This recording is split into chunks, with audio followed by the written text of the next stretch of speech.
Hello, and welcome back to another video. This is the third episode of story in which Minato wasn't too trusting. The QB wasn't what they all thought. With a seal that can do more than just hold the QB, Naruto will become what he was meant to be. No matter how much it costs him. Now with a will to become strong enough to protect those precious to him, he will reach new heights. After you've finished watching, please like, share, and subscribe to the channel. To begin, please like, share, and subscribe to the channel. Let's get this show going. Naruto's apartment. Next morning, Anko woke up to an unfamiliar room. Cracking her eyes, she tried to get her bearings. She was in an unfamiliar bed in a place she had no knowledge of and started to panic. Before he panicking got too out of hand, her memory started to come back to her. She remembered what had happened last night and couldn't believe it. A kid who was only 10 had come to save her. She started with what she knew. First, she had been drugged and taken to an abandoned warehouse. The men planned on raping and killing her, and she was saved by a boy. His name was Naruto Uzumaki. The only reason she knew this was because she had heard the leader call him demon and tell him about the QB, which he apparently already knew. Second, he killed all 3 of her attackers and then presumably, because she passed out on the way out of the building, brought her to wherever she was. Most likely his home. Now to go over what she didn't know or understand. First, why did he show up to help her? How did he find her? They had never even met and yet he had come. 2. He had literally appeared out of nowhere, along with her code, getting by 3 Chunin to put himself in between them and her. She was good, but in a room that small with the lights on, what he did should have been impossible. 3. How had he gotten strong enough to beat 3 Chunins? She had heard rumors that some of his instructors had tried to teach him things wrong, but it seemed like no one that cared ever heard of it. And last but not least, why did he then help her escape? While she was thinking this over, Naruto had been making breakfast. Instant ramen. She began to smell food, but not what she would normally expect for breakfast. It smelled like ramen. Standing up, she realized she was only dressed in her trench coat and blushed a little.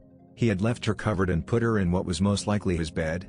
She didn't know how to react to this, let alone what to do next. She spied a note and a set of clothes that had to be too big to be his because they were too big for her and she was a good head taller than him. The note read, "Sorry if these don't fit, but they are the only things that I own that are big enough." Not knowing what else to do, she put the baggy pants and shirt on and headed out of the bedroom. When she opened the door, Naruto turned to see her and had, to her confusion, a relieved look on his face. "You're alright?" he questioned/stated. "Not yet, but I will be," Anko answered in a somewhat subdued tone. She could still feel some lingering effects from last night but figured they would be gone in about the same time as her hangover. "Can I ask you something?" she questioned in a tone that conveyed both curiosity and suspicion. Naruto just nodded. "How did you find me and why did you help me?" Her voice was shaky, but she had held firm through the memories from the previous night that came rushing back once again. Naruto's face betrayed no real emotions, but he didn't know how long he could hold it. He decided to answer with as much truth as possible. "I saw the 3 men carrying you like you were either hurt or drunk. The fact that they were headed away from the hospital made me curious, so I followed them. When I caught up and saw that what they were doing and that you were crying, I decided that I should stop them." Anko couldn't believe it. She was saved because of a little boy's curiosity. She could only say one thing. "Thanks. I should be going. My friends might worry, and please don't tell anybody what happened." Naruto nodded and Anko left, still in a daze. Hokage's office. The 3rd Hokage was not having a good day and it was only 9 a.m. 3 Chunin had been died in a fire in an abandoned warehouse the night before, and the Anbu investigating it had no leads yet. He was going over the preliminary report again, hoping that he had missed when an Anbu with a dog mask appeared before him. "Dog report: I have finished my investigation of the scene. All 3 Chunin were sober last night at this." Sarutobi looked confused until Dog continued, "However, they were all dead before the fire started." "What do you mean dead? Who started the fire?" "This is now being classified as a possible murder. All 3 had wounds from either a short sword or a smaller blade at a slight upward angle. One straight through the heart from the chest, one from the side through a lung and right through the heart, and the last, with a much smaller blade, through the throat at an upward angle to just below the brainstem, cutting half his spinal cord. All 3 kills were almost surgical. The strikes were precise and they showed no other injuries that couldn't be attributed to the fire. Last but not least, there were no scent trails leading to or from the scene. Whoever did this is an expert in stealth and evasion that even our Anbu could learn from." "What are we dealing with, Dog? Is the foreign spy or an internal dispute?" Sarutobi asked, pinching the bridge of his nose and sighing. "If may speak freely?" Hiruzen just nodded. "I think this was a rescue with use of deadly force." "How have you come to this conclusion?" He asked, being confused all over again. There was a bed with ropes and churka suppressing straps that had been cut, along with some women's undergarments that had also been cut. The fire made it impossible to tell what happened. As such, I have come to two possible conclusions. The first, and one I want to believe, is that the three Chunins were trying to rescue this woman from a rather skilled ninja. Or the one I would like to think isn't true, they were the ones the woman needed rescuing from. I see. Inform me if anything else comes up. Dismissed. This was going to be a very long week. Hyuga compound. 14 months later, things had not been going well for Hiyashi. It had been 2 years since his wife had died, and all he had been able to find out was that it was a member of the main branch that had done it, or at least orchestrated it. He began to think about how weird the main family had become. The main family was still forced to brand all but the oldest, but somehow his grandaunt had escaped being branded because she was supposed to be married to a lord somewhere who had died before they could be wed. Now her descendants were not branded because of a minor technicality in the Hyuga clan laws, and as such there were almost effectively 3 branches of the Hyuga. His being the head family of the main. A half-branch of the main family that was basically as restricted as the branch, except that they had greater access to funds and could not be controlled with a seal. His suspicions of the elders' motives for training Hinata had come to nothing until 6 months ago. Until this point Hinata had been making progress, albeit slower than when he taught her, but he chalked that up to him being a better teacher, but now it had taken a severe downward turn. She was going backward now. He would watch the sessions in secret sometimes and would catch them being a little rougher than normal sometimes, but they had been doing it the same way for the 18 months before, and Hinata never complained or even looked unhappy. She would just get up and try harder and be more motivated. But he hadn't had the chance in 3 months to watch, and when he finally did he wasn't able to recognize the problem. They practiced the same way and were even taking it easier on her. Apart from her training, he had treated her like he did when his wife was alive. He was a caring father, if not a little more absent due to paperwork, but both her and Hanabi seemed happy. He now sat in a clan meeting that unbeknownst to him would change her future forever. Hiyashi, we are concerned about Hinata's backward progress in her training. The last 6 months she has almost regressed to her level of when she was 10, and she was still behind at that age. Her sister Hanabi is at this point far superior to her in skill. It is for these reasons that we have come to the decision that she must be replaced as heir. Her sister will take her place. Before the elder could continue, Hiyashi spoke. And what gives you the right to do this? I am the clan head. It is my decision who shall be my heir. You are right, it is your decision. But to not heed the council on this could and probably will cause you to lose the faith of the branch and main families. As such, this decision will be adhered to. Hiyashi knew they had him backed into a corner. While the most the branch loved he and his family, there was just enough that when combined with the other main would cause them to be ousted if they took it to a vote. And what would you propose I do with Hinata? Brand her and place her in a branch family? He didn't even bother to disguise the venom in his voice when he spoke of the seal. No, we have found a better solution, said another elder with a smirk that made Hiyashi nervous. We have been in talks with one of the daimyo's nephews. He wishes his son to be wed to her. His son is currently 15. Only 3 years older than Hinata. We feel that this is an acceptable age difference and have already agreed. The wedding will be held in 2 weeks. She will have the sleeping bird seal placed on her so as to protect our bloodline, and we shall gain a valuable ally in the daimyo's court. Before you ask, we asked why she would not have the caged bird seal.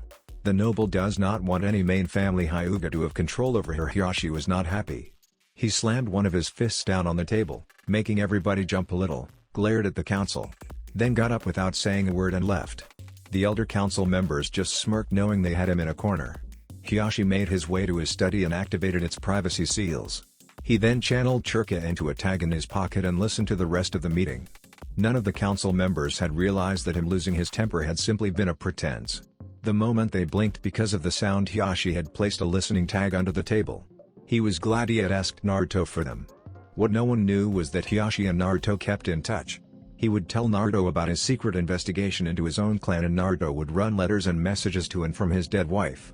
He had asked Naruto if he had an seal or equipment capable of spying without him getting caught. Naruto, who on his 11th started to absorb his parents' knowledge on seals, had been able to make him a seal on a tag that would disintegrate after use. It may not stop them from knowing they were being spied on if they found it, but it would not be possible to trace. And so, he listened to the conversation after he left. With nothing but more anger. They were planning another treachery almost as bad as his wife's murder. I had not expected Hiyashi to lose his temper. He is becoming quick to anger. Do you believe he suspects anything? Asked one elder. Are you kidding? He is still so torn up over his wife that I doubt he could see the truth if it was right in front of his face, said a second. Shall we go through with the Lord's last request? Asked a third with a little bit more business-like tone. I believe we should. If nothing else, to protect ourselves from any backlash should she ever learn the truth. In addition to the sleeping bird seal, we shall have an ownership seal placed on her as well so that she will not be able to disobey her new husband. All in favor? The first asked again. High five, other voices responded. As they got up to leave, none of them noticed a quiet sizzling sound as Hiyashi deactivated the tag. Hiyashi was furious. He was not going to let his daughter be turned into a slave so the clan would get some influence in the daimyo's court. He had to see Naruto again before their normal meeting time. The only way to do this was through the Hokage. He quickly left for the tower, determined not to waste a second's time in which the plot could develop further. Hokage Tower. Sarutobi was finally having a light paperwork day. He smiled to himself, thinking how nice it was going to be to leave the office by 1. Just as he thought his day would be coming to a close, his secretary poked her head in the door. Hokage-sama, Hiyashi-sama is here to see you. He says it's urgent, she said in a professional tone. She never asked ninjas what their business was. She knew it was none of her concern, and frankly it scared her to see some of the people she had seen come in. Some covered in blood all the way up to actual dead missing nin. Sighing, he signaled her to send him in.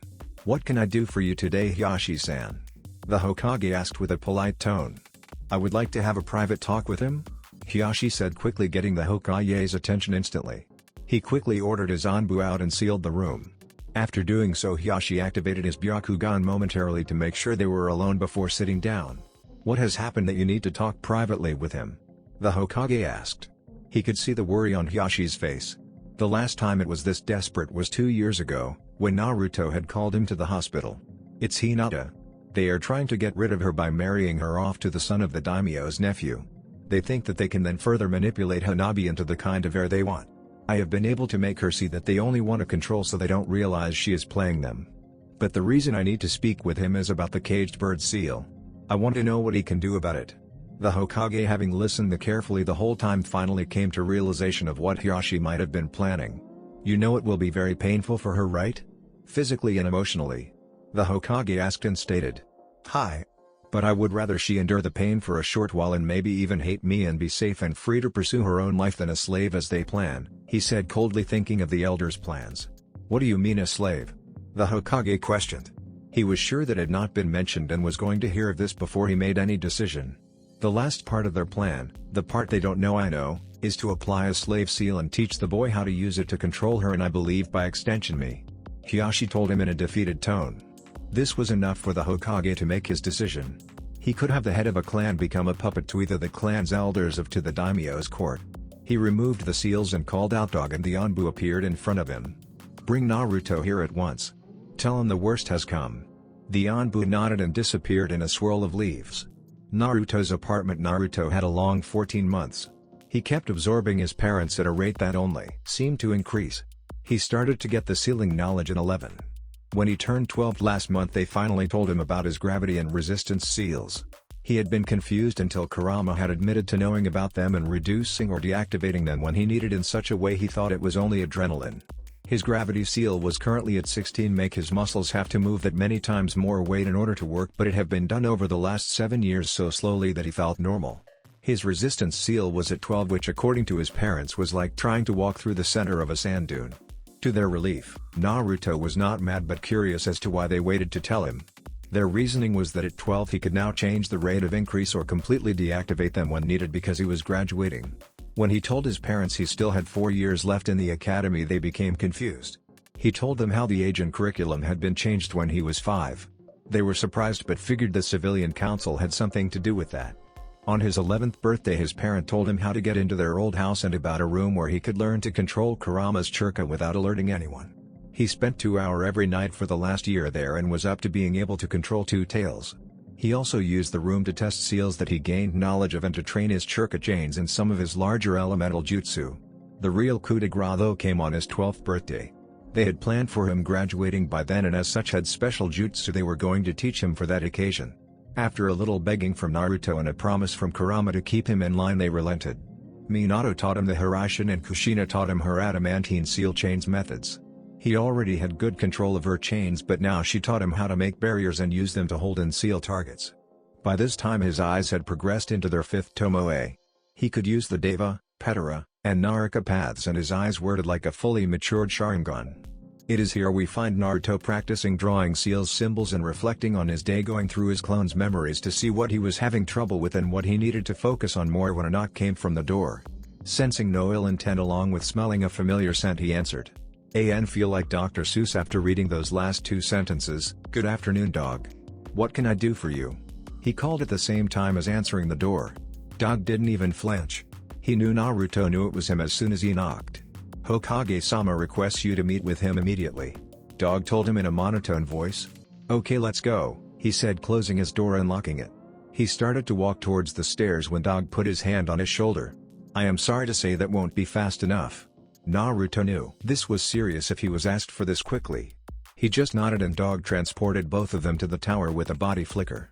Hokage's office. Dog returned a few minutes later with a very serious-looking Naruto in tow. "Anbu, you are to wait outside." Hiruzen waited until he felt them leave, then put up a sound and sight barrier. "Naruto," he began before he was interrupted. "I thought you asked them all to leave?" Naruto asked. Hiruzen, keeping his reaction off his face, glanced to Hiyashi, who instantly activated his Byakugan and found the remaining Anbu. The Anbu started to go through hand seals to flicker away but was too slow. Hiyashi had intercepted him and paralyzed him with 6 or 7 strategically placed strikes. Strikes that would make being a ninja ever again quite difficult. The man crumpled to the floor, losing his camouflaging genjutsu, revealing his blank mask with knee on it. "Danzo," Hiruzen spat. After ordering the Anbu back in to take him away then leave again and reapplying the seals, they continued in their conversation. "As I was saying, Naruto, Hiyashi asked me to bring you here so you two could speak in private as soon as possible. You have the floor, Hiyashi." With a slight bow to the Hokage, Hiyashi turned and addressed Naruto. "Remember when I asked you about the caged bird seal? I need to know your answer now." Seeing the seriousness of the situation, Naruto decided to keep it short. "I can remove the seal, but not through what you might consider normal means. All I will say is that it is way unique to me and won't cause the person any harm," Naruto stated somewhat cryptically. Only Sarutobi knew of the way he spoke of and couldn't blame Naruto for not divulging the rest. At this statement, Hiyashi's face showed a small measure of relief. "Naruto, this is going to be hard to hear, but Hinata is going to be married off to the son of a noble with a slave seal on her. The elders of my clan don't know I know about it. They told me about the wedding today and plan on telling Hinata in 3 days. It will be official in a week when they apply the seals to her and basically sign her over. I have a plan, but I will need your help." Hiyashi spoke in an almost pleading tone. "If it will help Hinata-chan, I will do everything I can," he said, his voice full of resolve. Hiyashi nodded and began to tell Naruto and Sarutobi his whole plan. Earning a few angry glares from both, but he explained it would be the only way around his clan laws and for him to protect both his daughters. After his full explanation, he gave Naruto and Sarutobi one last bow before turning to leave when he was stopped by Naruto. Naruto pulled out a tag and started to draw a seal on it. When he was finished, he handed it to Hiyashi. "Put that on her before you do it. It will lessen the pain greatly." With a nod, Hiyashi and Naruto departed in separate directions. Hiyashi to go home and figure out how to tell Hinata and Naruto to prepare for the days to come. Hiyashi's study. Hiyashi had just returned from his meeting in the Hokage's office. He was finishing all the paperwork needed for his plan to work. He had emancipation forms, name change forms, bank forms, removing Hinata's name from the list of people with permission to draw on it, an order for her sealing with the caged bird seal should she lose her match with Hanabi, that the elders had insisted on using as a show of why she would not be allowed to continue being the heir. Although the elders didn't know about the sealing order. When he finished, he sat down to write 2 letters. The first was to Hinata. It was the most profuse apology he could write, begging her forgiveness and explaining the whole thing to her. He would give this letter to Naruto and trust he would know the right time to give it to her. The second was to his wife. He didn't want her hearing through any other means but his own words to her. He didn't hold back and told her the entire truth and what he would have to do to save her. She was going to be livid and he knew it. He only hoped that she was able to forgive him when she returned. With everything settled, he decided that he would start the plan's execution right away. He had a branch member bring Hinata to his study and asked her to sit. He kept his face hard and emotionless. If Hinata or anybody else saw what this was doing to him, they may become suspicious that he was up to something. "Hinata," he began, "I have heard some rather disappointing news about your training. Is my information correct?" He could already see confusion and some fear in her eyes. Hinata for her part knew she hadn't been doing as well lately, but she couldn't seem to figure out why. It seemed like no matter how hard she tried, it simply became harder and harder for her. She was even able to recognize that her teachers were being lighter on her as things seemed to get more difficult for her. "Hi father, it is true," she said while breaking eye contact to look at her lap. Hiyashi cleared his throat to make her look at him. What he had to say next was one of the hardest things in his life. "Hinata, in 2 days will be Hanabi's birthday. The Elder Council and myself have decided tomorrow you will fight Hanabi and the winner will be declared the heiress. The loser is to be branded with the caged bird seal and moved to the branch family. As much I dislike this decision, it is the ways of the Hyuga clan." Hiyashi barely managed to finish without cracking, watching as his daughter nearly broke down with tears streaming down her cheeks. "This warning was the last me or anybody is allowed to speak to you of this until after the spar. You are dismissed." Hiyashi finished while watching Hinata stand and leave in silence. Hinata made it to her room before breaking down, throwing herself on her bed and crying. She couldn't believe she would be forced to make this choice so soon. She was sure if she tried her hardest she could at least fight Hanabi evenly, but she wasn't sure she wanted to. She loved her little sister and knew that one of them was going to be branded, and she didn't think she could stand to see her go through that. She knew that if she was branded she would likely be either married off to someone either inside the clan or to a noble, or forced to serve as basically a slave to the main branch and most likely pulled from the shinobi service. If Hanabi was branded, the same thing may happen, except she would probably be allowed to continue to be a shinobi. After weighing the options, she had made her decision. She only hoped she would be allowed to tell her friends goodbye. Next day, Hyuga Dojo, Hinata was face to face with Hanabi in the dojo with the elders and the main branch watching. One of the elders approached the two. "This is a match to decide the future of the Hyuga clan," he started off in a monotone voice. "The winner shall be the heiress and the loser shall be branded with caged bird seal and moved to the branch family." He turned to look at Hanabi. "Hanabi, are you ready?" "Hi," she responded. She had been very upset when she was told of the spar. She knew it would be coming since her birthday was coming up and the heir would have to be decided before then. The elder turned to Hinata. "Hinata, are you ready?" Taking a deep breath and steeling herself for what might be the hardest decision of her life, she opened eyes, meeting Hanabi's hard gaze with a soft and apologetic look, and spoke. "Hi. I forfeit." After that, a round of gasps was heard and several elders were holding what could almost be called smirks. She had just made this easier for them. Before they could speak, Hiyashi called the match. "The winner of the match is Hanabi. Please return Hinata to her room so she may pack her belongings to be moved to a branch house. Hanabi, please follow me." With that, Hinata returned to her room and began that task of packing her clothes.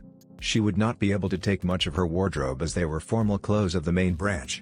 She cried a few times but fought through it. After she was almost finished, a soft knock came from the door. Enter her younger sister turned heiress stood there trying her best to hold back her tears and let out a very shocked "Why?" Going to her sister and pulling her into a hug, Hinata spoke into her ear. "The last promise I made to Mom was that I would never let that seal touch her head. This is me keeping that promise." At this point, Hanabi was openly sobbing. Her sister had sacrificed her own happiness and maybe even her own humanity for her.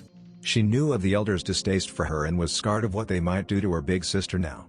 "Hanabi-chan, can you promise me one thing before they seal me?" she asked in a somewhat broken voice. "Anything," Hanabi responded between sobs. "Just treat me kindly and try to get me as your attendant so I can still see you." That was almost too much for Hanabi, but she still nodded yes while squeezing her sister tighter. It was then that another branch member made his presence known. "Hinata-sama, Hiyashi-sama has commanded you to join him in the ritual chamber." This made her stiffen for a moment and caused Hanabi to hold her tighter. After she relaxed, she spoke. "Please just use-san, I am not your superior anymore. Hanabi-sama, I must bid you goodnight." That almost broke Hanabi's heart. Hearing her sister have to address her as a superior. She never wanted to hear it again. She cried herself to sleep that night, not knowing what was truly becoming of her sister. Hinata was led to the ritual chamber expecting the elders and everyone normally involved to be there. She was surprised when she was met by only her father, who promptly excused the branch member. Before Hinata could ask what was going on, Hiyashi held up his hand to silence her. "Hinata, let me speak before the elders find us. I am proud of what you did and it couldn't have gone better if I had planned it." At this, Hinata got a very confused look on her face, but he continued, "All will become clear in a few days. If you will trust me one more time, you will see I am trying to save you from a fate worse than death. You will be branded with the caged bird seal and exiled from the clan." Hinata's pained look almost broke him, but he pushed on. "You will be taken to a safe place for rest and recovery, and I will visit you in 2 days. Turn around and expose your neck. I have seal that will greatly reduce the pain of this seal application. This seal will make your body almost completely numb for 8 hours and help you mimic the trauma that usually follows this procedure. He applied Naruto's seal to the back of her neck and she nearly collapsed when her legs went numb. Hiyashi catching her is the only thing that stopped her from crashing into the ground. Setting her on her knees, he began to apply the seal to her forehead, being as careful as possible. Having only done it 3 times as was required for the heir to move to clan head, he applied the seal to her forehead. When he was done, he looked Hinata in the eye, his wet with unshed tears, and activated the seal. Hinata did not scream like most do. She simply ground her teeth and took the pain as there was nothing she could do about it now. It took only about 2 minutes, but it felt like hours. She couldn't imagine what others went through to have it applied. It was one of the worst pains in her life. Hearing a sound outside the door, Hiyashi resumed his stoic and detached attitude that he used with Hinata when others were near and waited for the fallout. The door came bursting open with the head elder being the first to speak. What is the meaning of this, Hiyashi? You know very well that she is not to be branded with that seal. This caught Hinata's ear as her father said her other fate could be worse than death. She was to be married to suitor we had picked out. Now they will never want her. At this point Hiyashi was trying to keep his emotions straight while he spoke. I know what was to happen. But her complete unwillingness to fight is something we cannot allow. She has been branded and already removed from the Hyuga clan registry. Even her use for an arranged marriage went out the window when she was too weak to even fight. Some Anbu will be arriving momentarily to take her to an orphanage. With this he went to lift Hinata from the ground when a second elder spoke. I wish to verify that the seal is in fact functional. It is after all only the 4th time you have ever applied this seal. Being the one who usually does the sealing, I would like to inspect your work. Struggling to maintain a neutral facade, Hiyashi tried to refuse. You know well the danger of using the seal within the first day off application. It can be deadly. I will hold it for only 3 seconds. That should be within the safe limits if the seal is properly set. Knowing that it would be too suspicious to refuse anymore, he stood Hinata up and turned her around so he was between the elders and her, facing her and away from them. He gave her a brief apologizing look and mouthed to her, act like it hurts. He then stepped away a few paces and nodded to the elder. The elder held up a half-tiger sign and focused as hard as he could on Hinata's seal. She instantly collapsed screaming and grabbed her head. She was so grateful for the numbing seal because this was even more painful than the sealing. After 3 seconds the elder stopped. He had figured she would live but be crippled. Between the pain and the numbing seal, she had a blank look in her eye and he speculated that her brain would never fully recover. Hiyashi walked over to her and lifted her up, giving her one final apologetic look before she passed out. Taking her through the compounder, he handed her off to a dog-masked Anbu with gravity-defying silver hair before walking back inside. He now had to face his other daughter and hope that she would one day forgive him. With Anbu, Dog walked with the young Hyuga to the Hokage's office. He would have taken her straight to the orphanage that was to be a temporary cover, but he could sense that they were being followed by several Hyugas. He had been let in on the whole ordeal because they decided they needed another party they could use as a cover to keep the Hyuga elders from piecing together Naruto and Hiyashi's plan. Hence why Dog now had become a go-between of sorts. Arriving at the Hokage's office, the room was quickly sealed to prevent any prying eyes. Namely the Hyuga that had been stalking them the whole way. As soon as the room was up, Naruto seemed to materialize in the room and rushed to Hinata. Why is she unconscious? She should have been in only a minor bit of pain this long after the sealing. The worry in his tone apparent as he looked for any sign of injury. After taking a deep breath of her scent, his eyes turned red with slit pupils. This caught both of the room's other occupants off guard.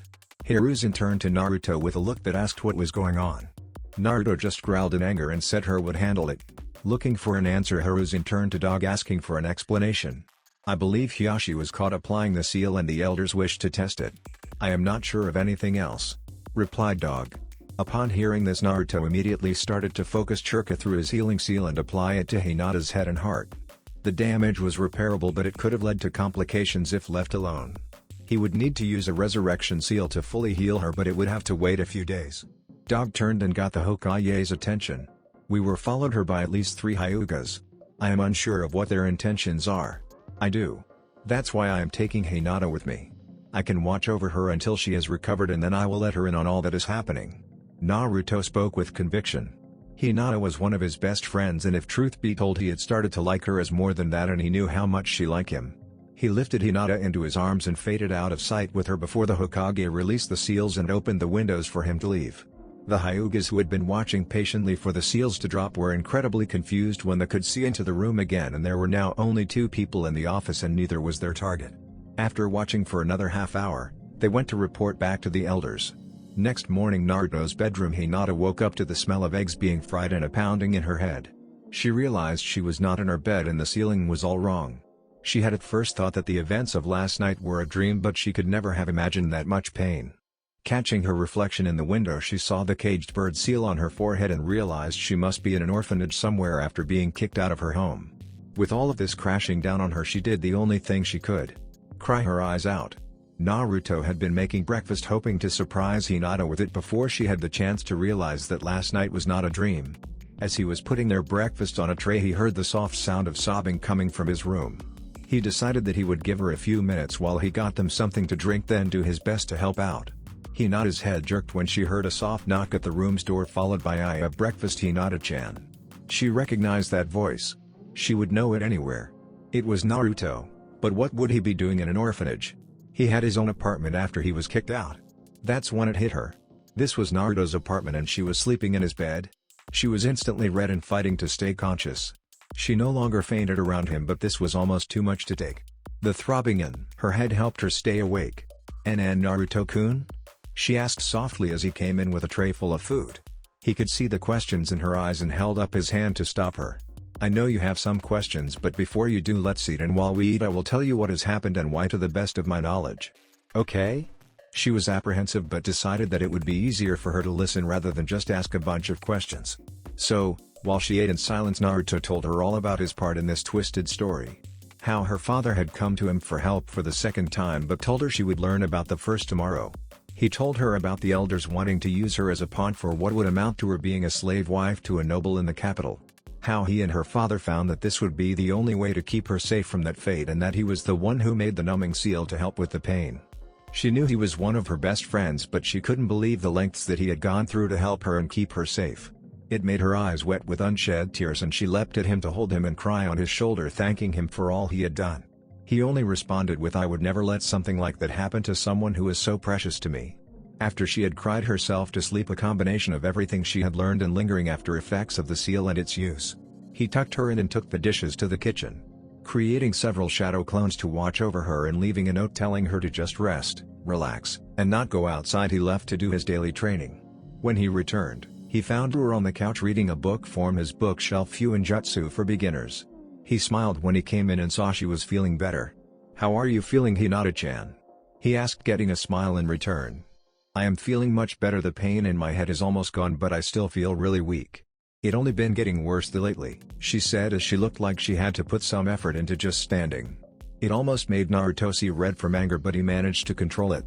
He knew why she was weak as soon as she arrived in the Hokage's office, but had decided to wait to tell her until he had everything set to heal her. "What would you like for dinner?" he asked as he took his shoes and coat off, giving Hinata a glimpse of what he was hiding underneath when his jacket caught his shirt and pulled it up. It was a lean and toned body no one their age should have, making her blush a deep red. "Well, I'm not that hungry right now." It seemed her stutter had returned somewhat from her recent trauma, at least that's what Naruto told himself. "Nonsense, you need to eat to regain your strength. I will make us something. Or rather he will while I clean up," the blonde said happily while producing a shadow clones. Hinata was stunned to see another Naruto appear since his other clones had hid from her that day. When she realized the clone was solid, she gasped. "How did you do that?" When she asked, he realized his mistake and scratched the back of his head. "Oh yay, I haven't told you the truth about myself yet, have I?" "What do you mean the truth?" "Just let me clean up and I will tell you over dinner." "Okay?" "Okay." After they ate, Naruto sat down across for Hinata and made eye contact with her. She blushed little but held otherwise. "Hinata-chan, have you ever wondered why the villagers and many of the older shinobi hate me? Why they call me demon and accuse me of murder?" She had always wondered that, but when she had asked him before when they were about 7, he had said he didn't know. "I thought you said you didn't know?" "I lied. It is the only lie I have, or ever will tell you, but I have known since I was 5. He asked her if she knew what happened to the Kyuubi. When she told him the standard lie that everyone their age was told, he let out a sigh and began. "That is just a life for the younger generation. No human can actually kill a bijou. Not permanently anyway. They are beings made of churka. If you do manage to somehow kill one, they simply reform in 3 to 6 years. She paled at this since it was over 12 years ago that it happened. If he didn't kill it, then what happened to it? He sealed it in a newborn child that day. But there was only one child he could seal it in. Only one family whose life force and chakra are powerful enough to hold it. He sealed it in the only available Uzumaki. He sealed it in me, Hinata. This made Hinata pale even further. She was sitting here with a person that was holding back the Kyuubi and had been friends with him since they were little. I understand if you don't want to be around me, and I want you to know that you can't tell anybody or else you could be executed. I just wanted to be honest with you. He put his head down and waited to see what her reaction was. He heard her rise from the couch and figured she was leaving, but was surprised when she kneeled next to him and embraced him. Thank you for keeping us safe, Naruto-kun. And know that this could never change how I see you. You are one of the greatest heroes of the village. And my personal hero for many different things. She added in her mind. After this he sat her back down and told her the truth of what happened and who he really was. Including his parents and grandparents, and showed her his eyes. She had fainted at the end of that little speech but quickly recovered. Why your father was the fourth Hokage? She asked, her stutter returning out of her shock-induced fainting spell. When he nodded yes, she had to sit back on the couch to take it all in. By this time, it was getting late and he suggested they get some sleep as they were going to have a long day tomorrow. She tried to let him have his bed but he wouldn't hear of it. He told her he could never let her sleep on his rickety old couch. He also made the case that anyone, Hyuga or otherwise, would have to go through the living room, as he had sealed up the window, to get to her, and that meant they would have to go through him. After hearing that, she finally accepted with a light blush on her face as she closed the door and went to bed. Next day 7 a.m. Hinata slept better than she had in almost 2 years that night. She woke up when she heard a pounding at Naruto's front door and decided to peek her head out of the room as he opened the front door, praying it wasn't someone looking for her. Naruto was not happy about the way he was woke up. Someone was pounding on his front door. He grabbed his sword ready for the worst until he heard, "Wake up, Gaki. You were supposed to buy me lunch yesterday and you skipped out, then you don't show up for training this morning. You better have a damn good explanation for this," yelled a voice from the other side of the door, making Naruto sheath his sword and unlock the door and open it. Hinata had heard this whole thing and was confused. Who was the female voice yelling at Naruto about buying her lunch? She felt a pang of jealousy at the thought that this might be his girlfriend and that she would be too late, but when the door opened and revealed an older kunoichi with purple hair dressed very provocatively, her entire thought process ground to a halt. "Anko-chan, I told you I had something to take care of and might not make it," Naruto said with a sigh as he let her in. "Yes, you also said you would be at the training field this morning and would send a clone to tell me if you couldn't make it. I waited 20 minutes there, then come to find you still in bed." She still had anger in her voice until she noticed a few things. The first was that there were pillows and blankets and a pillow on the couch and dishes for two in the sink. The second was a pair of lavender eyes looking at her from the bedroom door. This caused an evil smirk to come across her face. "Oh Naruto-kun, I didn't know you had a guest," she said with as much innuendo as she could, earning a blush and an eep from Hinata. Naruto saw what she was doing and decided that he would put a stop to it then and there. "Are you jealous, Anko-chan?" Naruto retorted, a sing-song voice. A light blush came across her face but she controlled it quickly. Not quick enough, as both other occupants of the apartment noticed, but Naruto would have known anyway by sensing the emotion. Hinata had been watching all this and was growing ever more confused. When this Anko person had insinuated that something happened between them, she glowed bright as a tomato. Luckily Naruto couldn't see. When she saw the blush that the woman quickly quashed after Naruto retort, she decided that it was now part of a growing list of questions that she would have to get answered. "Anko-chan, can I ask a favor of you?" Getting a nod, he continued. "Can you stay here with Hinata-chan to bring her to the Hokage's office at noon? I have something I have to set up and I don't really have anyone else I can trust with this right now." "What about Kakashi? Or Hyuga?" she asked, confused as to why he would only trust her. "Kakashi is on duty today and Hyuga would be too prone to listen to the wrong people in this situation." She was now looking between Naruto and Hinata with curiosity. Who would be the wrong people in this situation? Any Hyuga? Be they branch, main, or elder? That got her attention. He had the Hyuga heiress in his apartment and didn't want her to trust any Hyuga at all. She had enough of the riddles. "Okay, what the hell is going on here? I can't help you kidnap a fucking clan heiress and then keep her clan from trying to reclaim her. That could be considered treason," she said in a hard voice.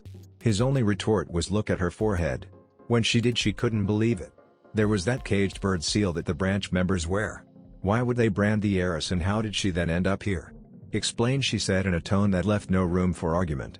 "I can't just yet, but I can give you enough that you can be justified in defending her should they try to take her." She was exiled from her clan last night in order to stop her from becoming a slave bride. The elders will likely try to reclaim her and proceed with the marriage anyway. Gigi already knows about her being exiled and being here, so you have nothing to worry about as far as repercussions from the village go. Is that enough for now? I have to go prepare some things for this afternoon. Yes, fine. As they had been talking, Naruto had been gathering his sealing stuff from a cupboard in the corner of the room and grabbing his coat. Alright, I have to go, see you both in a few hours. He gave them both a smile before leaning in to whisper in Anko's ear before leaving. Her look instantly turned hard and looked to Hinata, then back to him, and he nodded. Hinata was scared when Anko glared at her, and she was pretty sure she heard the word bastards, but getting a nod from Naruto, her features softened and became almost comforting. Okay, get going so you can fix this. I will make sure nothing happens to her. He thanked her before closing the door behind him and making his way to a training ground that no one used to blow off some steam before heading to the Hokage's office. When he arrived, he told the Hokage his findings, and needless to say he was fuming as well. But before they could act, they had to protect her from the Hyuga elders. They set about getting Hinata a place to live, which ended up being just down that walkway from him, just across from Anko. Anko had moved in there about a month after her incident from which Naruto saved her. It was the only place that she found was open and she could afford when her lease was up and her roommates was gone. It was after living there for a week that she realized where she was. When Naruto walked out of his apartment as she was leaving to go to the IT department, it all hit her at once. She had tried to repress it, but when she saw him there it came back. It took her another month to actually talk to him and properly thank for what he did for her. After that they had become fast friends. She found out that he wasn't the fool he portrayed to everyone else, even though she already knew that to an extent. He actually trained very hard and was quite skilled. She decided to help him out with her training, but it ended up helping her more. He got experience fighting a superior opponent and she learned to open up to someone. She would hang out with him on his birthday so he wouldn't be alone, since he didn't dare go outside and look for his friends, and he was a listening ear when she needed to vent about her job or the last guy she went on a date with who turned out to be a pig just trying to get in her pants.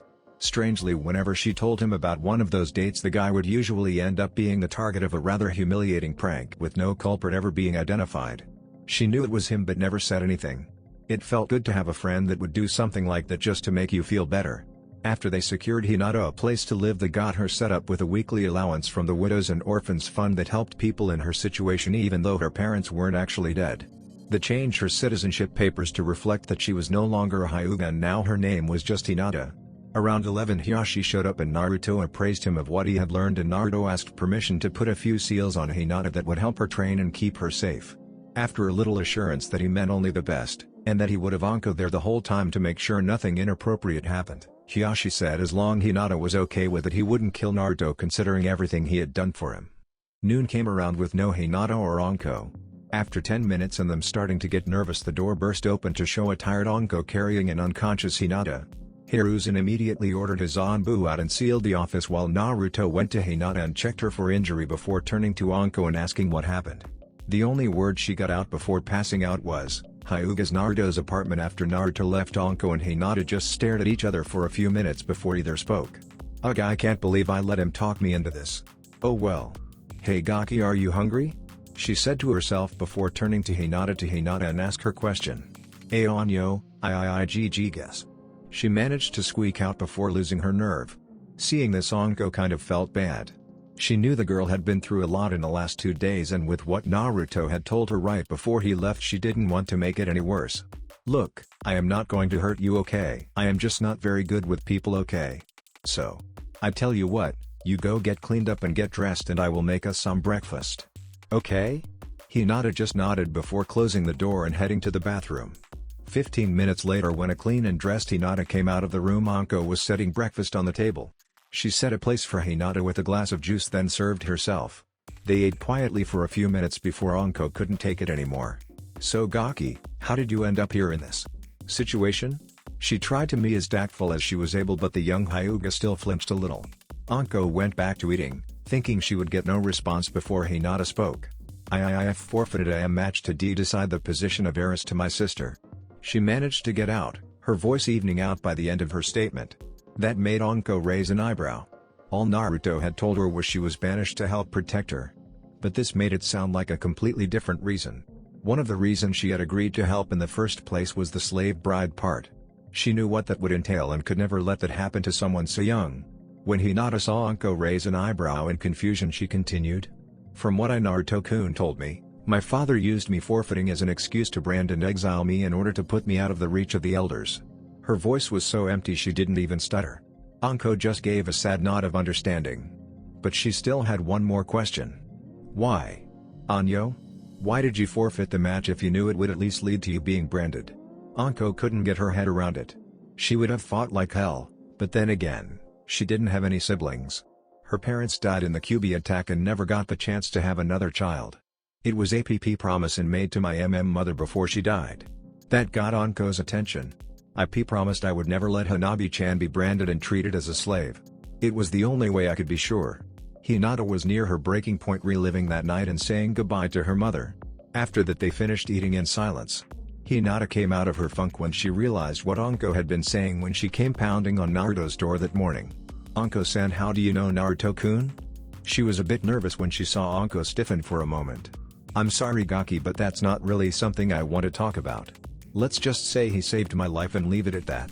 Hinata decided not to push the woman on it as she could see it was a rather painful memory. Why were you here looking for him this morning?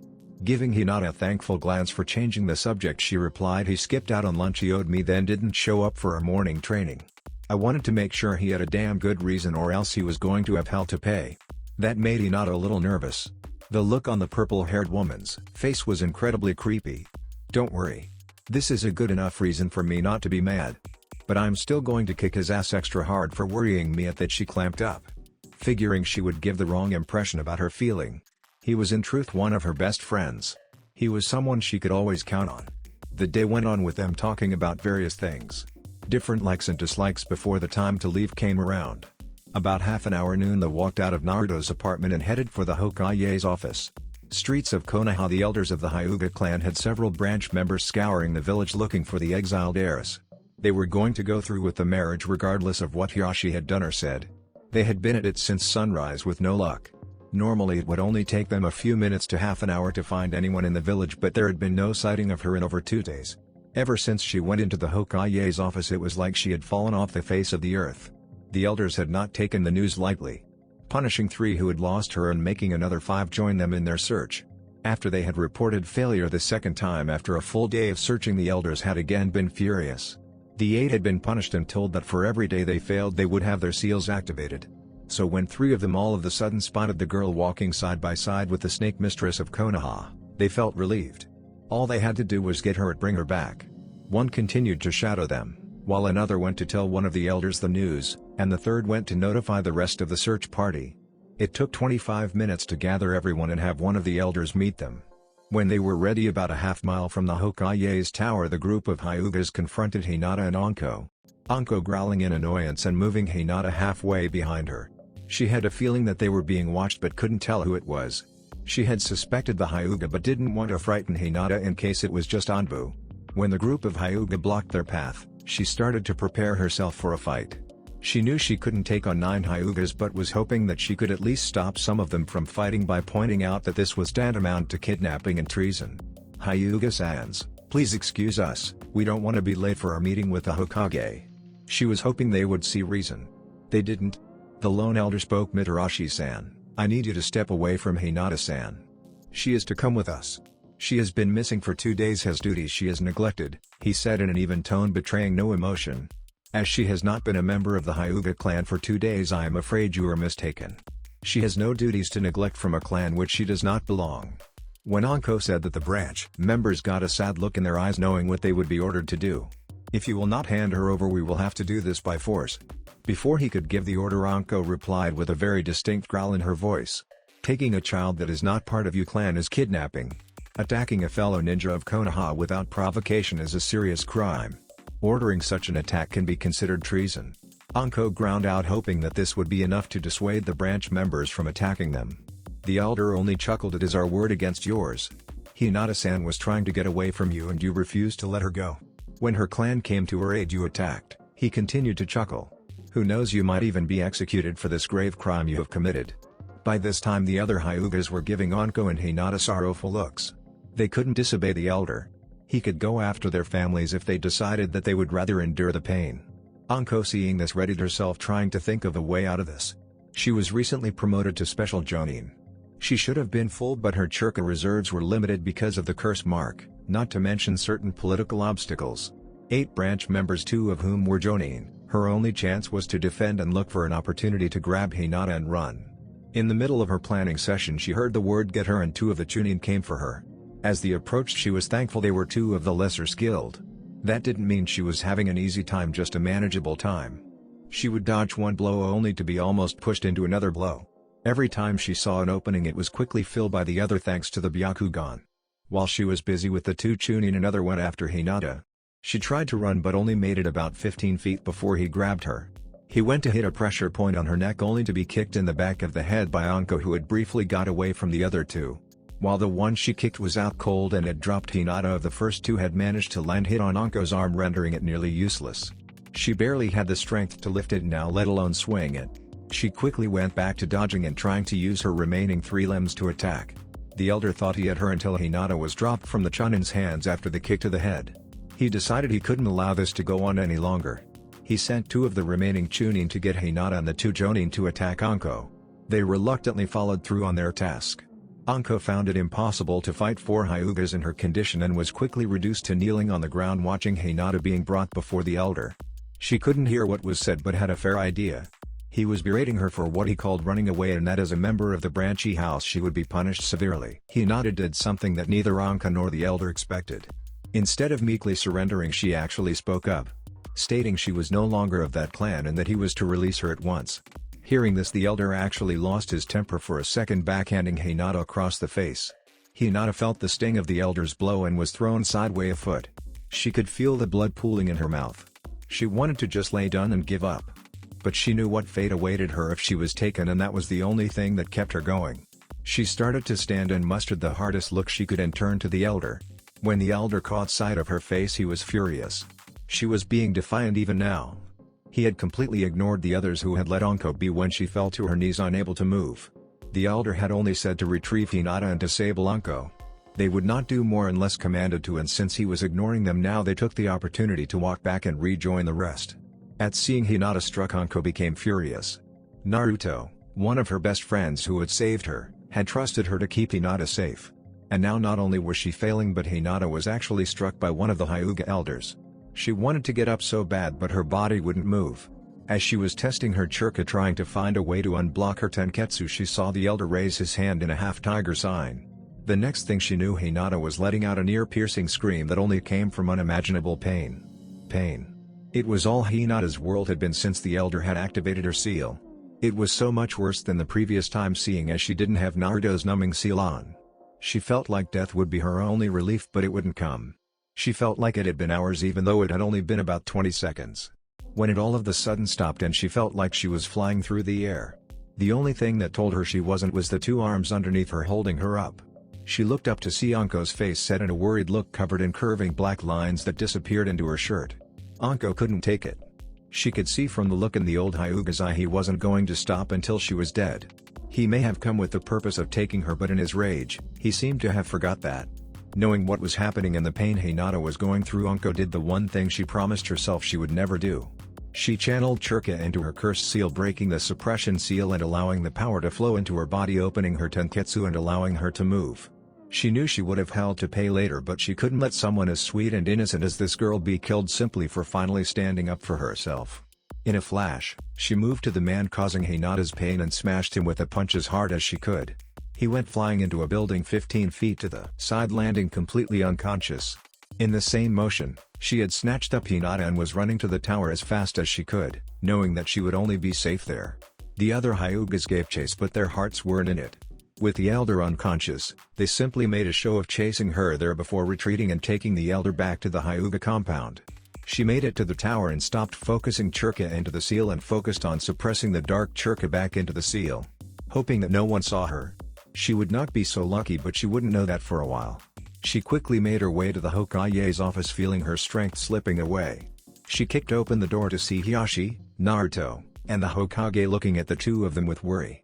She set Hinata down on the couch and turned to Hiruzen. When she released, he was asking her a question. She couldn't hear it but had a good idea of what it was. She gathered up the last up and breathed a just barely audible, "Hyugas." After that she gave into the darkness that was encroaching on her vision.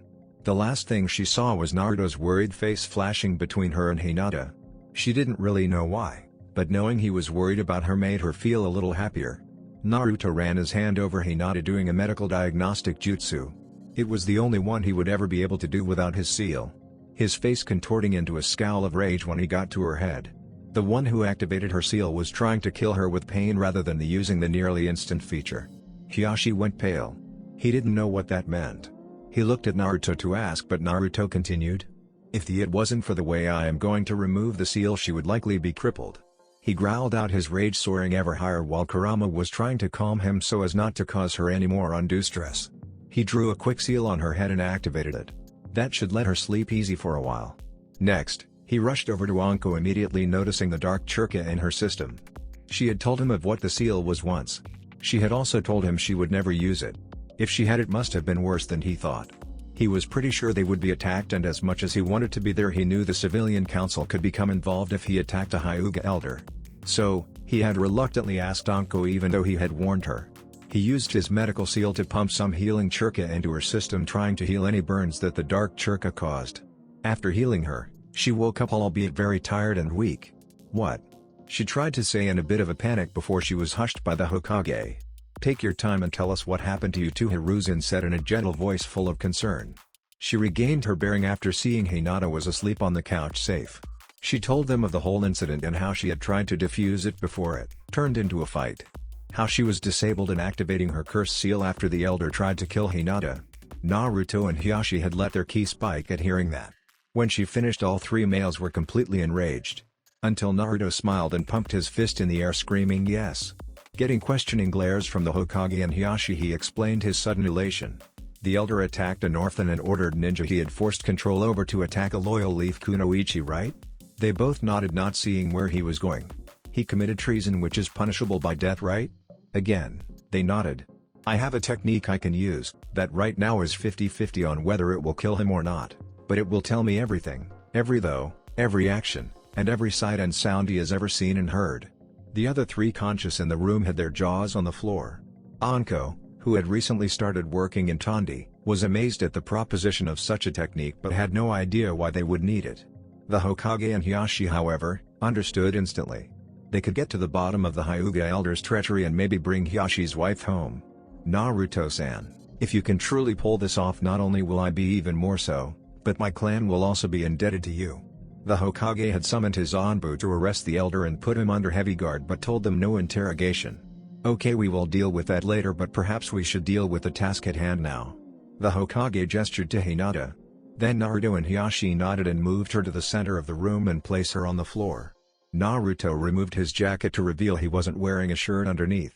Anko actually caught herself staring for a second. She was just now realizing that she had never seen him without his jacket on. A kid his age should not be that built. He wasn't like a bodybuilder, but no one ever called it wiry. Think Gohan at Cell Games. He started to channel chakra into his seal, and nearly the entire front of his torso lit up with seals, and a set of seals that looked like chains disappearing into his pants and going around to his back and down his arms into cuffs. The chains went over every major muscle group in his body and made Anko, Hiruzen and Hiashi gasp in amazement. They never knew about all the other seals he had. Sitting on his knees above Hinata's head, he concentrated on resurrection seals, placing one hand on the upper side of his stomach where the seal was and placed his other hand on Hinata's forehead. Resurrection seal transfer. A blinding light made all the other occupants of the room look away. After about a minute it died down. Naruto was panting a little out of breath and Hinata was just starting to come around.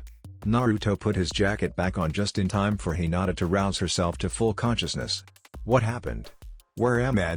She asked, disorientated. The last thing she remembered was seeing Anko fall before she was overcome by blinding pain. She looked around to see Anko, Naruto, the Hokage and her father staring at her. Naruto broke the silence.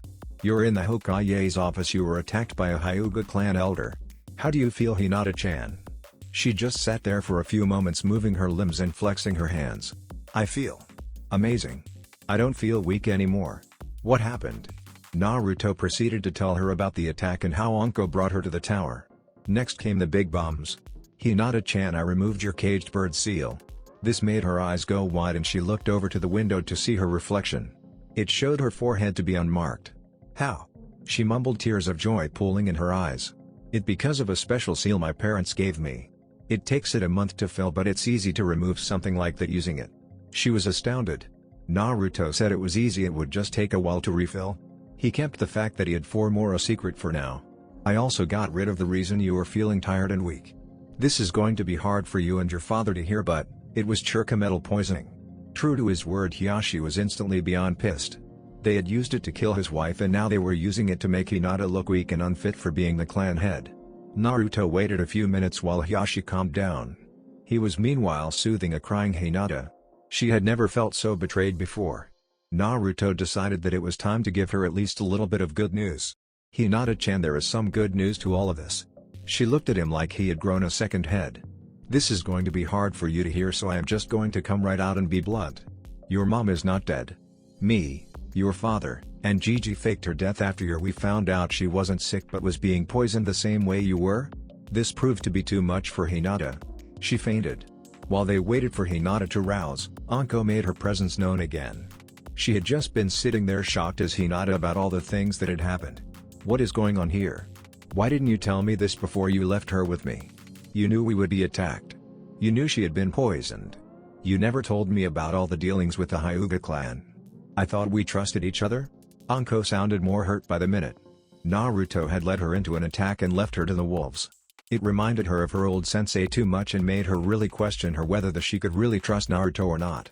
Seeing the hurt in her eyes in one of her rare unguarded moments tugged on Naruto's heartstrings. I am sorrier than you'll ever know for this, Anko-chan, but if you will give me a moment I will explain. She gave him a hesitant nod.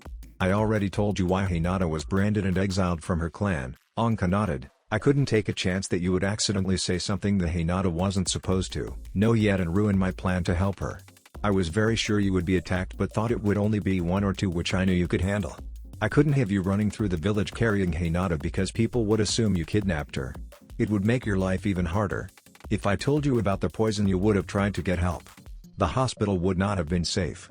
I have never told anyone about me and the Hyugas in order to protect Hinata and her sister. The elders, if they could, would like their whole family out of the way so they can rule the clan. I only withheld what was needed to keep you and Hinata both safe with unnecessary risk. I am very sorry that you got hurt and were forced to use that seal to help her. Anko listened carefully to his entire explanation. She was mad but understood.